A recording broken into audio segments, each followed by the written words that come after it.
आज दिल्लीमध्ये 3 महत्त्वपूर्ण घडामोडी घडतात। राष्ट्रवादीच्या पक्ष आणि चिन्हासंदर्भात निवडणूक आयोगात दुसरी सुनावणी पार पडेल आणि त्याच वेळेला अजित पवार गटातील आमदारांना अपात्र करण्यासंदर्भात शरद पवार यांच्या गटाकडून सर्वोच्च न्यायालयात एक याचिका दाखल आहे आणि त्या याचिकेवरती सुद्धा सुनावणी अपेक्षित आहे।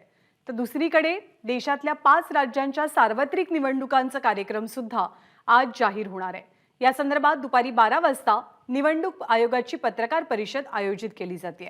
त्यामुळे आयोगातली सुनावणी, सर्वोच्च न्यायालयातली सुनावणी आणि 5 राज्यांच्या निवडणुकांची घोषणा अशा 3 महत्त्वपूर्ण घडामोडी दिल्लीमध्ये घडणार आहेत। यातल्या 2 घडामोडी या थेट महाराष्ट्राच्या राजकारणाशी संबंधित आहेत, तर तिसऱ्या घोषणेचा परिणाम हा अर्थातच देशपातळीवरच्या राजकारणावर होणार आहे।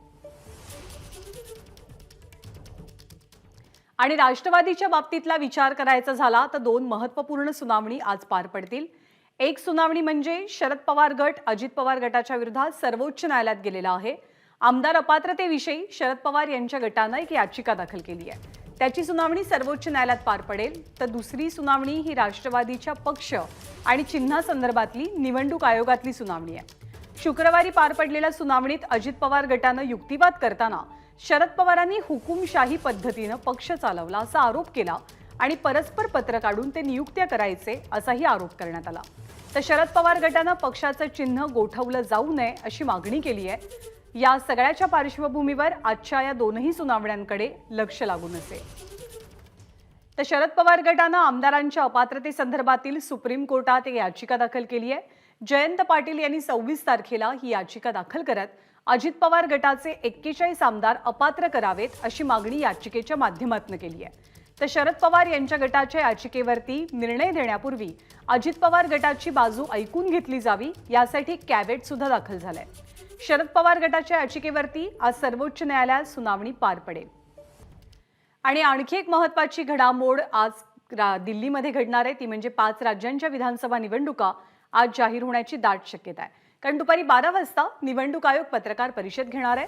मध्य प्रदेश, छत्तीसगड, राजस्थान, मिझोरम आणि तेलंगणा या 5 राज्यांच्या निवडणुकांचा कार्यक्रम आजच्या पत्रकार परिषदेनंतर जाहीर होऊ शकतो।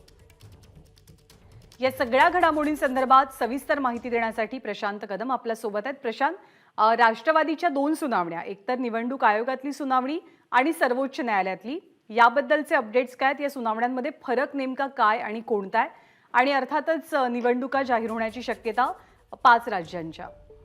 ज्ञानदा, राष्ट्रवादीची जी निवडणूक आयोगातली सुनावणी आहे ती अधिक महत्त्वाची आहे। सुप्रीम कोर्टामध्ये फारसं काही होईल असं वाटत नाही, कारण आधीच ठाकरे गट अध्यक्षांच्या दिरंगाईच्या विरोधात सुप्रीम कोर्टामध्ये गेलेला आहे। त्याच्यावरती सुप्रीम कोर्टाने अजूनही कुठला ठोस निर्णय जो आहे तो दिलेला नाही आहे।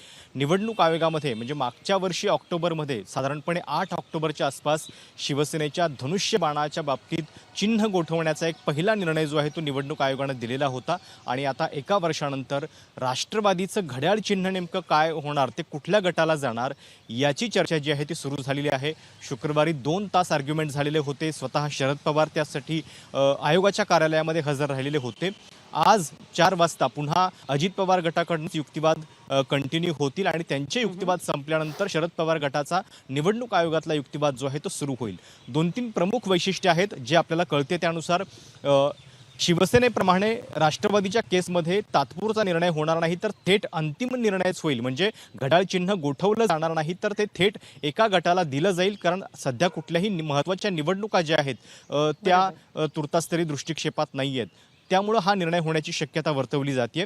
दुसरी गोष्ट, शरद पवारांच्या अध्यक्षपदाबद्दलच खूप मोठं प्रश्नचिन्ह जे आहे ते अजित पवार गटाकडून उपस्थित केले गेले आहे। त्यांचं म्हणणं आहे की जी बैठक झालेली होती 2022 सप्टेंबरमध्ये, त्याच्या 8 दिवस आधी जी एक कोर कमिटीची बैठक झाली, त्याच बैठकीमध्ये हे ठरलेलं होतं की त्यांचे अध्यक्ष म्हणून निवड होणार आणि त्यामुळे या प्रक्रियेला फारसा अर्थ उरत नाही, लोकशाहीला धरून ही प्रक्रिया नाही आहे, हे त्यांचं म्हणणं आहे। आता जेव्हा शरद पवार गटाकडून युक्तिवाद होतील तेव्हा नेमकं काय उत्तर याला दिलं जाईल हे आपल्याला बघावं लागेल।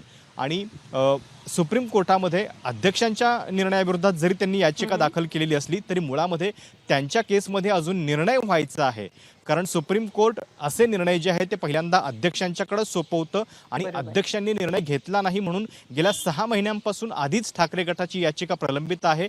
त्याच सोबत आता ही याचिका जोडली जाते का, एवढंच आपल्याला फक्त बघावं लागेल। प्रशांत, दुसरी आणखी एक मोठी घडामोड दिल्लीत घडणारी ती म्हणजे निवडणूक आयोगाची पत्रकार परिषद. 5 राज्यांचं आगामी लोकसभेच्या दृष्टीनं महत्त्व कसं आहे, ज्यामुळे या निवडणुकांकडे नजरा असतील?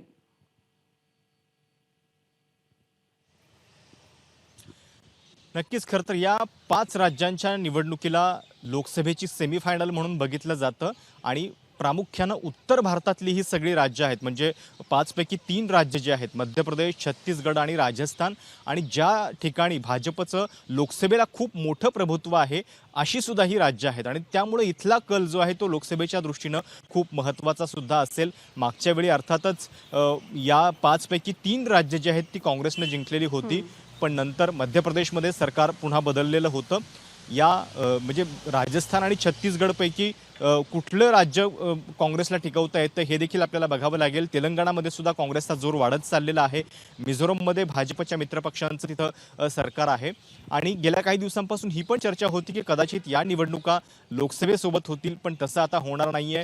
ती शक्यता जी आहे ती पूर्णपणे मावळलेली आहे. साधारणपणे नोव्हेंबरचा दुसरा आठवडा ते डिसेंबरच्या पहिल्या आठवड्याच्या दरम्यान मतदान होईल आणि या 5 पैकी किती राज्यामध्ये काँग्रेस टिकतं आहे, भाजपला कुठलं राज्य मिळतं आहे, हे सगळं लोकसभेच्या दृष्टीनं खूप महत्त्वाचं असेल.